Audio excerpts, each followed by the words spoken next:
Douglas Bickford. It is the 14th of May, 2021. Why Douglas Bickford is on YouTube teaching, and I'm teaching self-esteem and self-love out of the book, The Portable Therapist by Dr. of Psychology Susanna McMahon. Uh, she's a doctor, folks, in psychology, so she knows the brain. So anything I get comes out of this book. And I am here because 65 years I had no self-esteem. Because when I was, uh, after I was born, I was brought into the world with two parents that never told me they loved me. In fact, it was so bad that our father sexually molested all of us. Okay. Four sisters, one brother. And I'm the only one out of them teach that. Yeah, I'm the one that's out here teaching self-esteem and publicly telling everybody that that's what happened to us, because that's part of the healing process. But I'm here because of four failed marriages, because of no self-esteem, no self-love. And that's why I've got myself into all these failed relationships, because of no self-esteem. And that's why I'm on YouTube teaching it. And 6 months ago, I got out of it. The 2nd of November 2020, I'll never forget the day. I left confused, hurt, not knowing what I was going to do. And I ended up at my son's house looking for a coffee cup in a box. I took an old RV and I took my van, an old van, 1987, both of them. And I'm in this one still right at this moment. That's not going to be very much longer. But I found a book looking for a coffee cup in a box at my son's house, who was also with an alcoholic, abusive woman, because of his low self-esteem. But of course, I'm dad. You can never tell them this. In fact, I told him in a text message the other day, but he's not going to listen to dad because dad doesn't know what he's talking about. He's never listened to me. Neither's my daughter, who was also in an abusive relationship with an alcoholic. Okay. Because of no self-esteem, right? But you can change it. You can change that very simply. And it's a concept that came out of this book. And that's where I got it. And I'm full of self-esteem now, self-love, because of this one concept. All you got to do is look yourself in the mirror and say, I love you.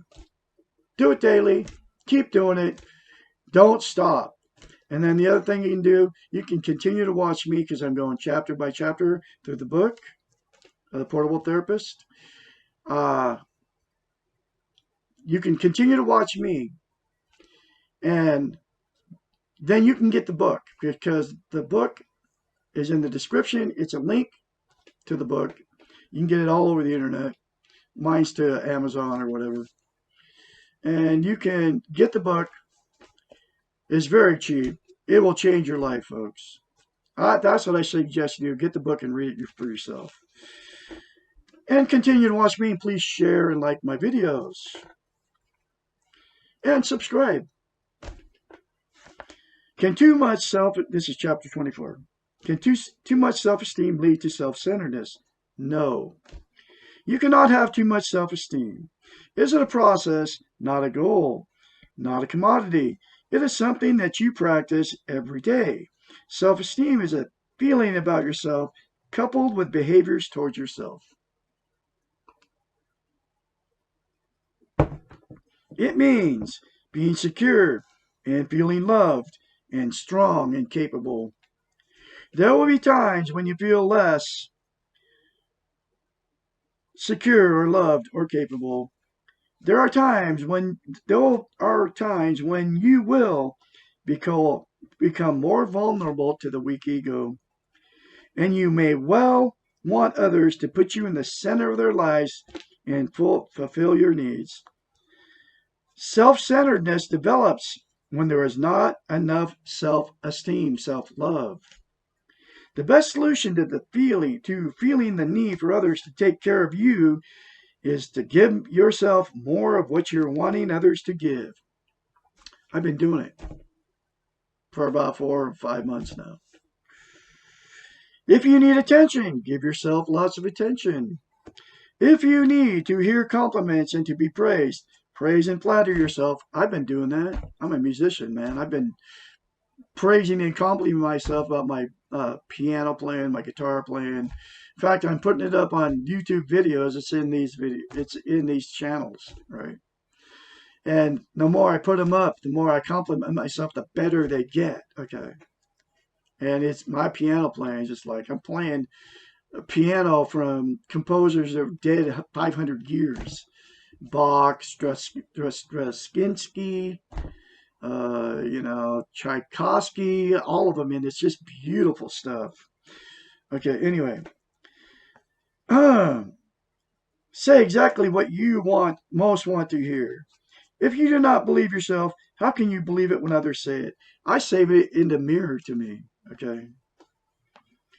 When we give ourselves exactly what we need, be it praise or gifts or gentle kindness, when we feel fulfilled and whole and secure, and then want to be loving towards others, we then want to be loving towards others because you feel it yourself. You want to, then you can give it to them. You can't do it if you don't have any self-esteem. That's what I've noticed.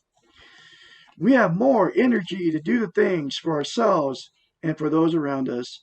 We are more accepting of the faults of ourselves and others. This is what I noticed when I walked in the grocery store after I started gaining self-esteem by doing that one simple concept, looking at myself in the mirror and saying, "I love you." I felt that I was different in a grocery store. And I was like, whoa, it worked. We are more accepting of the faults in ourselves and others. Everything seems to become simpler and things seem to work better. We are not upset if people do not say what we want because we feel complete. It's because you're getting it from yourself. Perhaps a metaphor of the two cookie jars exemplifies this paradox. We each have two cookies jars inside of us. One is for ourselves and the other is for people all around us. We have learned to fill the cookie jar for others, and we bake a lot of cookies for this cookie jar. We've been trained, brainwashed, not to bake cookies for our own cookie jar. And we have also been trained, brainwashed, not to even think about doing this for ourselves. Somehow, if we keep on baking cookies for others, our cookie jar will have cookies in it. Supposedly, others will be baking for us and everyone will be happy. But in reality,